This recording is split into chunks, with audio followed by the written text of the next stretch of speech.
Bienvenue à tous, merci de nous rejoindre pour cette nouvelle édition de l'Africa Newsroom. Aujourd'hui, 5e et dernier volet de notre semaine sur le Mali, avec notre dossier du jour qui sera consacré à la mise en place de la carte d'identité CEDEAO.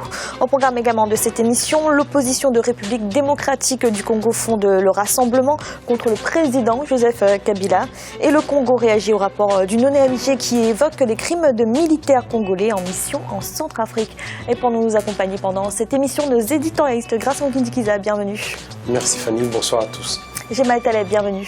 Bonsoir Fanny et bonsoir à tous ceux qui nous regardent. Et Malik Acher, bienvenue. Merci Fanny et bonsoir à tous ceux qui nous accueillent chez eux. Tout de suite, l'actualité du jour.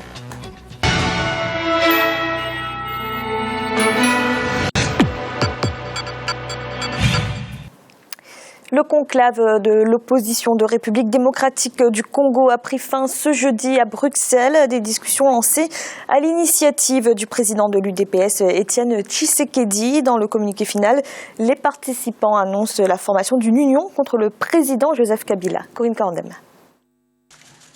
Le conclave de l'opposition congolaise réuni à Bruxelles à l'initiative de l'opposant historique Étienne Tshisekedi, leader de l'UPDS, l'Union pour la démocratie et le progrès social, a pris fin ce jeudi 9 juin 2016. Les leaders des différents partis phares de l'opposition se sont rencontrés dans une tentative sans précédent pour convenir d'une stratégie efficace pour déloger le président Joseph Kabila de la présidence de la République démocratique du Congo au terme de son mandat le 19 décembre 2016. Des décisions importantes et des revendications ont été émises à l'encontre du gouvernement congolais. Les décisions sont les suivantes. Nous avons répondu favorablement à l'appel au rassemblement de toute l'opposition. Et nous avons nommé M. Tshisekedi comme président du Conseil du Sage pour symboliser l'unité de l'opposition et commencer un nouvel élan du combat pour l'alternance en 2016. Nous avons rejeté le dialogue avec l'ordonnance de M. Kabila. Nous avons décidé et pris acte que la fin du mandat de M. Kabila est le 19 décembre 2016 et que le 20 décembre 2016, il doit quitter le pouvoir dans tous les cas de figure de gré ou de force. Le conclave, qui envisage donc des élections le 19 décembre 2016, a de ce fait décidé que le scrutin en termes d'organisation de l'élection présidentielle devra être convoqué le 20 septembre 2016 afin que les délais soient respectés. Le gouvernement congolais, pour sa part, ne souhaite accorder aucune légitimité à cette action de l'opposition qu'il qualifie de mascarade et qui ne répond pas, toujours selon les autorités congolaises, au véritable challenge auquel la République du Congo fait face. Aller en Belgique pour s'adonner à ce spectacle assez irrationnel, c'est un peu infantile. Mais le gouvernement aurait pu banaliser cette symbolique anachronique d'une messe basse dans le territoire de l'ancienne métropole s'il en était sorti un projet axé sur leurs vrais problèmes, qui sont des élections fiables et apaisées, la sécurité et la paix au moment où on tue les gens à l'Est, le développement autocentré. Malheureusement, on n'a eu droit qu'à ce défoulement contre un individu et un baroud d'honneur pour un autre individu. Vous comprenez bien de qui je veux parler. Il n'y a donc rien de nouveau dans cette rhétorique irréaliste, totalement irrationnelle, qui ne tient aucun compte de la nation, des intérêts de la nation, de la volonté de la nation qui s'appelle la Constitution. Alors que c'est tout cela qui devait être au centre des préoccupations de tous les vrais citoyens congolais. Alors nous comprenons que cette irrationalité est entretenue à dessein par des tireurs de ficelles dans l'ombre qui sont étrangers et qui, comme aux premières années de l'indépendance, veulent manifestement opposer les Congolais entre eux pour mieux les contrôler, ou devrais-je dire, pour mieux contrôler les richesses du Congo. Les participants à ces discussions de Bruxelles ont par ailleurs annoncé la création d'un organe commun nommé le Rassemblement et établi une feuille de route pour les prochains mois à venir. Si l'absence de Vital Kamerhe, leader historique de l'UNC, l'Union nationale pour la nation congolaise, a été remarquée, ce dernier a néanmoins été représenté par le secrétaire général de son parti, Jean-Bernard Ewanga. Gratien, que vous inspire cette union de l'opposition congolaise ? C'est une bonne chose. Au moins, on a une opposition qui est unie, qui va parler d'une seule voix, parce que Kabila, le président Kabila a besoin d'un interlocuteur. Ou les médiateurs aussi, il faut qu'ils aient une seule personne, parce qu'on avait plusieurs groupes qui se disputaient le leadership, même si certains ne font pas partie, comme le mouvement de Jean-Pierre Bemba. Mais on voit bien qu'il y a une évolution, parce qu'il y a un problème, il y a une impasse au Congo, RD Congo, parce que au mois de décembre, il faudra que le président Kabila il cède la place, il trouve une autre façon de rester au pouvoir, ce qui pourra compliquer les choses par rapport à la Constitution et aussi par rapport aux institutions qui sont au pays. On ne sait pas, on peut rien exclure dans les changements du pays, y compris une prise de pouvoir par les militaires. Gemal, est-ce qu'on peut aller vers une candidature unique de l'opposition ? Je pense que le but de tout ce conclave, de tous ces conciliabiles, c'est d'arriver à une candidature unique. Enfin, pauvre opposition congolaise, elle l'a totalement raté. Elle a raté pour beaucoup de raisons. D'abord, Moïse Katumbi, il y a quelque temps, a déclaré sa candidature, en tout cas qu'il allait être candidat seul. Il s'est fait sa petite coalition à lui, le fameux G7, et il s'est décidé que l'union se faisait autour de lui. Et puis voilà que le vieux Tshisekedi réapparaît alors que ça fait très longtemps qu'on pensait qu'il n'était même plus là. Et il décide, lui, de faire une union. Alors on n'est pas naïf, une union elle est bien quand elle est autour de lui. Et le Bemba dit haut de sa prison à La Haye demandait un dialogue, y compris avec le pouvoir. En définitive, le seul qui joue le jeu de l'union et qui n'a déclaré aucune candidature en définitive, c'est Vital Kamerhe. Et bravo à lui, quoi qu'il en soit. Pour le reste, non, je pense que c'est complètement raté. De toute façon, l'opposition n'a pas tellement le choix. Si on va, admettons qu'on aille vers une élection présidentielle, elle est dans un pays où il y a un seul tour de scrutin. Soit ils se réunissent tous et ils comprennent que les ambitions des uns et des autres, les égos des uns et des autres doivent un tout petit peu rester à la maison. Et puis s'entendre, parce qu'ils n'ont pas le choix, c'est un candidat unique. S'ils ne sont pas capables de le faire par consensus, il y a moyen de faire une primaire. C'est la mode en France, et qu'on aime bien imiter la France, ce serait peut-être pas plus mal de l'imiter là. Et d'ailleurs, c'est même la mode aux États-Unis en ce moment, on ne parle que de ça. Donc si on pouvait s'inspirer d'une primaire de l'opposition, et que c'est lui qui est dégagé par les urnes, devient le candidat unifié de l'opposition, parce que c'est, de mon point de vue, le seul moyen, la seule voie, le seul chemin pour affronter de façon à avoir un peu de chance face au président Kabila. Si tant est, bien entendu, que l'élection va avoir lieu dans les conditions de transparence, dans le délai d'abord, et dans le cheminement qu'on fait. Cela dit, c'est compliqué parce que je crois que le président Kabila n'a pas le choix. Il doit, au préalable, changer la constitution de son pays pour qu'il puisse se représenter, parce que jusqu'ici, ça n'est pas possible. Et ça, c'est encore un autre débat sur lequel il faut que le pays trouve un consensus, une entente. Mais enfin, voilà, ce pays qui est, moi j'adore ce pays, qui est absolument magnifique, fabuleux. C'est le centre de l'Afrique, donc il a tout fait pour qu'il tire toutes les économies vers le haut. Il a besoin d'une classe politique beaucoup plus importante, et Dieu sait qu'il en a. Je citais Vital Kamerhe, qui est un grand homme. Elle a besoin d'une vraie grande classe politique qui dépasse ses intérêts égoïstes. Alors justement, Malik, on a plusieurs ténors qui n'étaient pas présents à ce conclave, dont Vital Kamerhe et Moïse Katumbi. Est-ce que ça veut dire que finalement, cette union n'est pas si réussie que ça, ce rassemblement n'est pas représentatif de l'ensemble de l'opposition ? Quand on voit ce qui se passe à Bruxelles, on a l'impression qu'il y a une unité autour d'un point focal qui est la nécessité du départ de Joseph Kabila. Donc tout le monde se rassemble autour de cela. Bien évidemment, vous venez de citer deux acteurs majeurs de la vie politique congolaise, et donc effectivement l'opposition ne se résume pas au G7. Et il y a encore une diversité de candidats potentiels. Moi je pense que finalement il faut être attentiste, on ne peut être qu'attentiste parce que pourquoi ? Il y a encore du temps. On est au mois de mai, tout peut se passer jusqu'au mois de septembre, octobre, novembre. Et voilà, on est au mois de juin, excusez-moi, j'ai un peu de retard.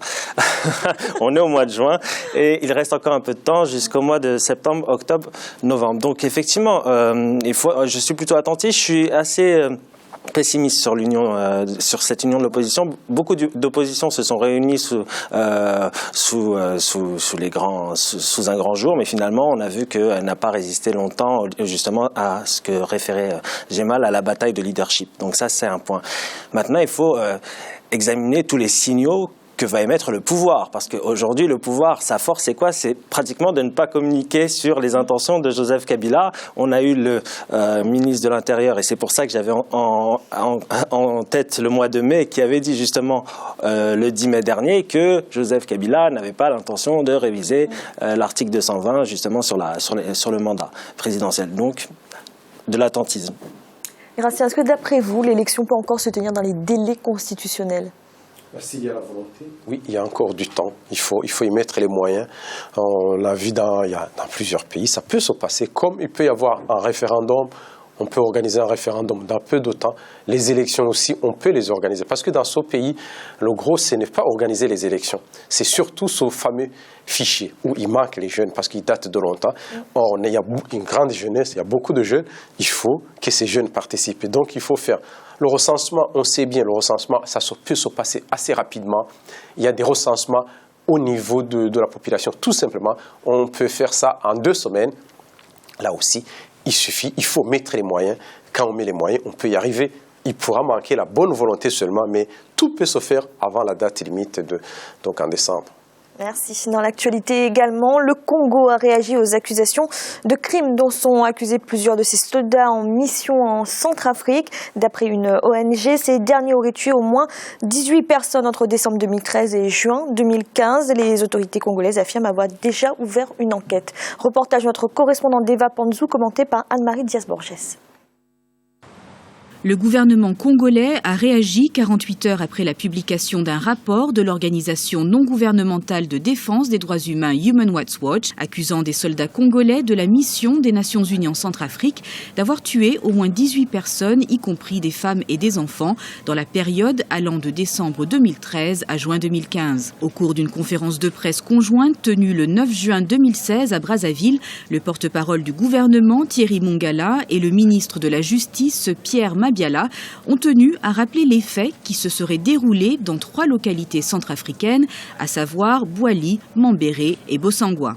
Le gouvernement condamne avec la plus grande fermeté toute atteinte ou violation des droits de l'homme qui serait causée par certains agents de la force publique. Les autorités mettront tout en œuvre pour que les présumés auteurs soient jugés, ce qui ne saurait tarder puisqu'une session spéciale de la Cour criminelle de Brazzaville sera prochainement convoquée à cet effet. Les 2 ministres du gouvernement ont accordé peu de crédit à ce rapport qui, selon eux, n'est pas contradictoire mais biaisé et à charge. Ils ont également rappelé qu'une enquête est ouverte depuis plusieurs mois et que certains soldats inculpés dans cette affaire ont été rapatriés et suspendus en attendant l'évolution de l'enquête. Une institution des droits de l'homme n'a pas de frontières. Et quand il y a violation des droits de l'homme, il n'y a pas de pancarte de souveraineté à soulever. Les autorités congolaises ont de leur côté la responsabilité de savoir que si les allégations soulevées méritent une attention, encore qu'il y a une perte en vie humaine, il faut que ça attire l'attention des pouvoirs publics de mener des enquêtes qui conviennent et au bout de compte d'établir toutes les responsabilités et de faire que justice soit rendue. Le gouvernement congolais a précisé qu'il n'y a eu aucune volonté de dissimulation ou de refus d'enquêter sur ces affaires, contrairement aux allégations contenues dans le rapport de Human Rights Watch. Par ailleurs, une session spéciale de la Cour criminelle de Brazzaville devrait bientôt être convoquée dans ce sens afin que tous les mis en cause soient jugés. Jamal, que pensez-vous de la réaction des autorités congolaises à ces accusations ? Elle est normale et légitime. Ça n'est pas tant ça qui m'embête. Personne ne peut être satisfait des débordements de l'armée, du comportement désastreux criminel. Si c'est le cas de l'armée, bien entendu. Quand on vient dans un pays pour faire la paix, on n'est pas là pour commettre des exactions contre des populations qu'on est censé protéger. C'est un paradoxe qui est extraordinaire. L'armée congolaise n'a pas réputation d'être une mauvaise armée, ni d'être une armée criminelle. C'est évidemment la remarque que je suis obligé de faire parce que c'est la réalité. On cite beaucoup de pays, c'est-à-dire il n'y a pas que le Congo, donc Brazza, il y a beaucoup d'autres pays cités.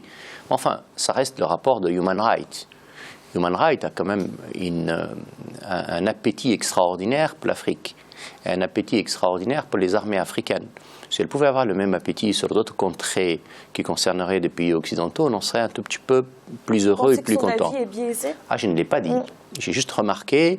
Il m'est difficile de me prononcer sur une situation que je ne connais pas très bien, mais je parle en général. Je déplore personnellement qu'il n'y ait pas d'autres avis, qu'il n'y ait pas de vraies ONG africaines capables de faire ce travail et qu'on soit toujours tributaire du même regard de tous les autres, qui sont toujours très pressés quand il y a un drame chez nous et ils sont les bienvenus et ils ont bien fait et personne ne peut dire le contraire.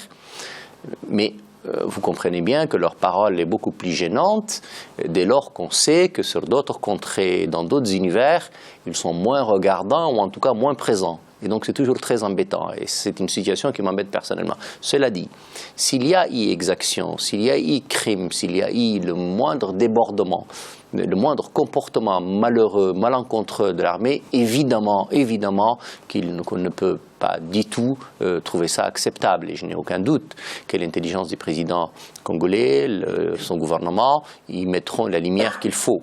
Et puis les autres pays qui sont cités, qui sont aussi dans ce rapport. Cela dit, encore une fois, il faut qu'on arrête à chaque fois de trembler parce que je ne sais quelle ONG de je ne sais quel continent vient nous donner des leçons sur notre fonctionnement. D'abord, ayons nous-mêmes un fonctionnement éthique irréprochable, d'abord. Essayons d'encourager des ONG de chez nous pour qu'elles soient capables elles-mêmes de porter cette parole. Et puis, cessons un tout petit peu, à chaque fois, je le disais, de trembler parce qu'une ONG de je ne sais quel pays occidental vient nous embêter.